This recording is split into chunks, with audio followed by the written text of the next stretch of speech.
bismillahirrahmanirrahim. Anoo magacaygu yahay Maxamed Yuusuf Amiin Injineer Sahal, aad baan ugu faraxsanahay in ay hogol waraysigan ila yeelato. Sidaas oo kale maayga iyo maxaa tiridu markii la yiraahdo waxa asal ah maayga ayaa asal ah, wuxuuna asal u noqday sababo badan oo jira aawadiisa. Sababahaas waxaa ka mid ah maayga iyo maxaa tirida markii la fiirinayo oo lahjad ahaan loo fiiriyo waxyaabo badan oo amba ereyo badan oo laga waayo ayaa jiro oo laga helo maxaan ku raahdaa maayga laga helo. Waxaa ka mid ah ereyada wiilka aad abtigu u tahay lahjada maxaa tirida markii la eego magac waa loogu waay. waxaa magac looga helay lahjada maaymaayda oo ah aysan. waxaa kaloo ka mid ah ereyga la yiraahdo dareere, marka lama dhihi karo orday.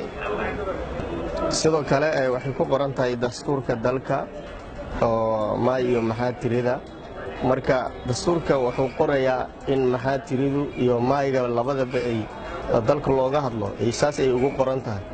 marka ay doona wallahi wixii loo faquuqayo oo keligiisa un markii la yiraahdo hadda safaaradaha oo kale dhibaatooyin badan baa ka jiro.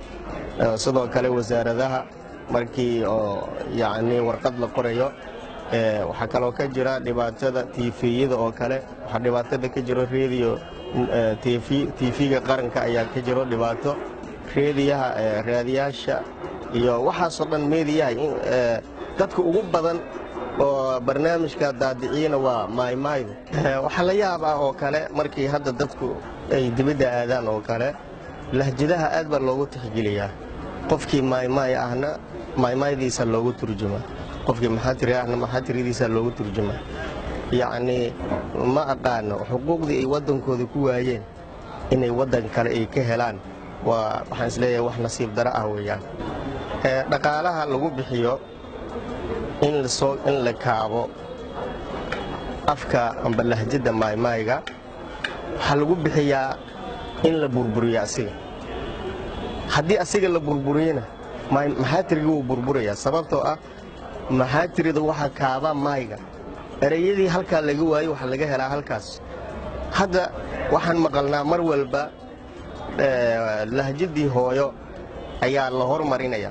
tusaale madaxweynaha Jabuuti wuxuu qabanayaa door, madaxweynayaasha dadka Soomaalida luqadda ku hadla oo dhan door bay qabanayaan, laakiin doorkoodu wuxuu ku kooban yahay un maxaa tirida see loo hormariyaa ama lahjad. hal qof dhahaya ma jiro see loo hormariyaa maaymaayga in la hormariyo, maxaa tirida la hormariyo. afka hooyaa la hormarinaya markii la yidhahdo waa inuu sinaadaa. markaan ku hadlayo afka maayga dad badan baa waxay ku dhahayaan ma eelaay baad tahay, af eelaay baad ku hadlaysaa. dadka qaarna waxayba ku leeyihiin ma baa'i bakool baad u dhalatay. run ahaantii aniga baa'i bakool uma dhalan, reer afgooyaan ahay. waxaan ka soo jeedaa gobolka Shabeellaha Hoose. dadka qaarkood afka maayga waxay ka aaminsan yihiin si qaldan, amaba qaar baa aaminsan in afka maayga ama lahjadaas looga hadlo oo keliya gobolada baa'i iyo bakool. aan roog meel walbarashada iyo goobtay shaqada oo waqti la qaado asxaabtay dadka faraxsanaanta aan ka hadal mar walba oo ka kalsoona luqadeeda oo hooyo. dadka mararka badan yaraan luqadda maayga adirooga meel shaqada mas'uuliyo walbarashada ku obsadaan, laakiin marka faraxsanaa madii aan roog meel walbarashada goobtay shaqada asxaabtay waqti la qaado intaan ka hadal luqadeeda iyadana ka faraxsan mar walba ka kalsoona inta luqadeeda mar walba ka hadal. sidoo kale xildhibaanada koonfur galbeed waxaan leeyahay aan ugu baaqaya aan ka codsanaya in ay dawladda dhexe ay la hadlaan si loogu sinnaado tiifiga qaranka. si markaasi haddii maxaa tiri lagu hadlo maygana lagu hadlo.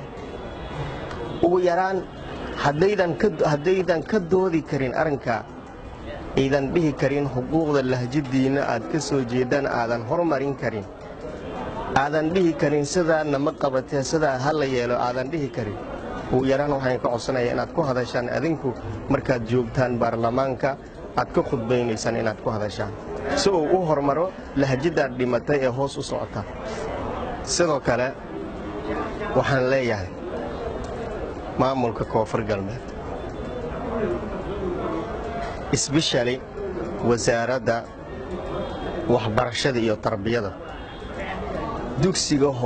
dugsiyada hoose dhexe sare inay ka dhigaan mid ku baxa lahjada maaymaayga si aysan u baabi'in dhankoodii hadday dhankii kale ay ka baaba'day maxaa yeelay qof walba waxaa la yidhaahdaa hooshiisa asagaa qabsada qof hooshaada kuu qabanaya haba yaraatee ma jirto waxaan leeyahay oo aad iyo aad ugu baaqaya waxbarashada inay ka dhigaan dugsiga hoose dhexe sare lahjada maaymaay inay ku dhigaan